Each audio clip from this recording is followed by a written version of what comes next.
राष्ट्रीय बौद्ध महासभा का 12, 13 और 14 अक्टूबर को 3 दिवसीय 19वां राष्ट्रीय अधिवेशन केंद्रीय कार्यालय गौतम बुद्ध इंटर कॉलेज नगला माकरोल आगरा में आयोजित किया गया है। अधिवेशन का शुभारंभ मुख्य अतिथि आरबीएम के संस्थापक धर्म प्रकाश भारती एवं राष्ट्रीय अध्यक्ष बीएस बौद्ध की उपस्थिति में बुद्ध वंदना के साथ किया गया। अधिवेशन में लगभग 25 से 30 प्रदेशों से आरबीएम के सदस्य एवं पदाधिकारियों ने सहभागिता की है। संस्थापक धर्म प्रकाश भारती एवं राष्ट्रीय अध्यक्ष बीएस बौद्ध ने बताया कि अधिवेशन में महासभा का विस्तार और महासभा को मजबूत करने के साथ बहुजन की देश में सामाजिक, राजनीतिक और आर्थिक हिस्सेदारी को सुनिश्चित करने पर मंथन किया जाएगा। भारत देश नाजुक दौर से गुजर रहा है। मनुवादी ताकतों ने लोकतंत्र की शाखाओं पर कब्जा कर लिया है। मनुवादी ताकतें देश के लोकतंत्र को नुकसान पहुंचा रही हैं। आरबीएम भारत में बौद्ध धर्म स्थापित करने और बहुजन समाज को सामाजिक, राजनीतिक और आर्थिक न्याय दिलाने के लिए संकल्पित है।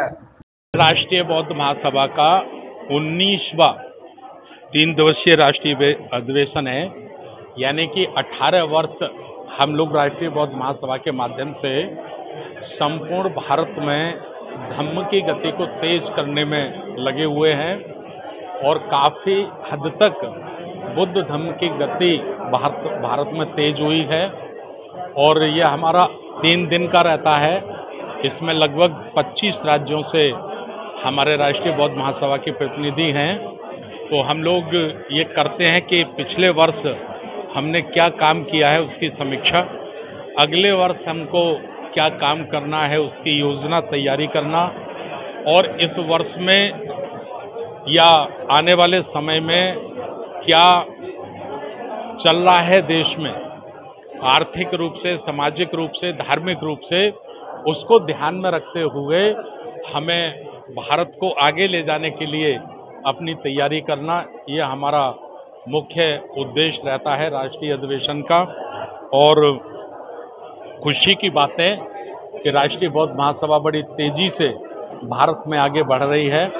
मैं आपके चैनल के माध्यम से बताना चाह रहा हूं कि आज से 15 वर्ष पूर्व, यानी कि राष्ट्रीय बौद्ध महासभा के बनने से पहले कुछ चंद मुट्ठी भर लोग ही थे भारत में जो बुद्ध की बात करते थे या पंचशील का झंडा अपने घरों पर लगाते थे।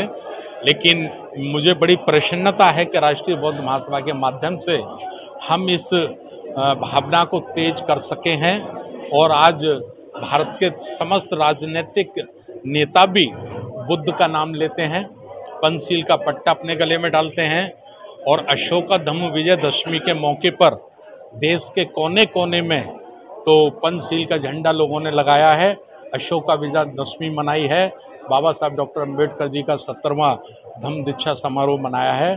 तो हम बड़ी तेजी से भारत में धम्म की ओर बढ़ रहे हैं और हमारी कोशिश है कि बहुत जल्दी हम संपूर्ण भारत को प्रबुद्ध भारत, बौद्धमय भारत, बाबा साहब अम्बेडकर के सपनों का भारत बना सकें। बहुजनों की स्थिति के बारे में आप पूछ रहे हैं, तो एक योजनाबद्ध तरीके से जो वर्ण व्यवस्था में विश्वास रखने वाले लोग हैं तो उनको आर्थिक रूप से कमज़ोर कर रहे हैं, सामाजिक रूप से उनको कमज़ोर कर रहे हैं, और उनकी ऐसी कोशिश है कि आज से 100 वर्ष पहले जो भारत में व्यवस्था थी उसको लागू किया जाए और इस देश के मूल निवासी 100 करोड़ से ज़्यादा लोगों को गरीब बनाया जाए, उनको दोबारा से गुलाम बनाया जाए। ऐसी उनकी कोशिश है जिससे हम किसी भी कीमत में कामयाब नहीं होने देंगे। ये चूँकि हमारा 19वां राष्ट्रीय अधिवेशन है और अभी तक 18 वर्ष की यात्रा आरबीएम ने पूरी की है और कई महत्वपूर्ण 25 राज्यों में इसका विस्तार हुआ है। और ये आरबीएम समग्र विकास के लिए काम करती है। हमारा जो वर्ग है, बहुजन वर्ग है, जो महिलाएं हैं, श्रमिक हैं, उन सबके समग्र उत्थान के लिए काम करती है। उनका नैतिक उत्थान कैसे हो, उनका सामाजिक उत्थान कैसे हो, उनका आर्थिक उत्थान कैसे हो, ये सभी के लिए कार्य करती है। उसी को बराबर अभी भी कर रही है। आज चूँकि यहाँ पर ये मंथन होगा, हमने अभी तक किया है और आगे हम लोग क्या इसकी रूपरेखा बनाएंगे। आज के हमारे ज्वलंत मुद्दे क्या हैं, जैसे कि ज्वलंत मुद्दे जो हमारे जो असमानतावादी विचारधारा है, अमानवीय विचारधारा है, अन्यायपूर्ण विचारधारा है, उससे मुक्ति कैसे समाज को मिले, और मानवतावादी विचारधारा है जिनने हमारे महापुरुषों ने बौद्ध तथागत से और मानवर काशीराम तक जिन्होंने अपना आंदोलन किया है, समाज को बेहतर बनाने के लिए किया है, मानव कल्याण के लिए कार्य किया है, उसी विचारधारा को कैसे आगे ले जा सकें, आगे कैसे बढ़ा सकें, ताकि समग्र जो मानव है सभी का उत्थान का कार्य हो। ये आरबीएम के द्वारा कार्य किया रहा है। कुछ निर्णय हम लोग यहाँ पर लेंगे और ताकि सभी यहाँ पर मुख्यतः हमारे चिंतक वर्ग के लोग हैं, जो बुद्धिजीवी वर्ग हैं, जो समाज में बेहतर स्थिति में कार्य करते हैं, उनका ये कार्यक्रम है, गिने चुने लोगों का। तो हम लोग ये 3 दिन का चिंतन मंथन और विचार करके बेहतर तरीके से कैसे हम कार्य कर उसके लिए कार्य करेंगे माननीय संस्था जी के मार्गदर्शन में। देश के सर्वोच्च न्यायालय के सर्वोच्च न्यायाधीश सीजेआई पर जूता फेंकने की कोशिश की जाती है, किस तरफ देश जा रहा है?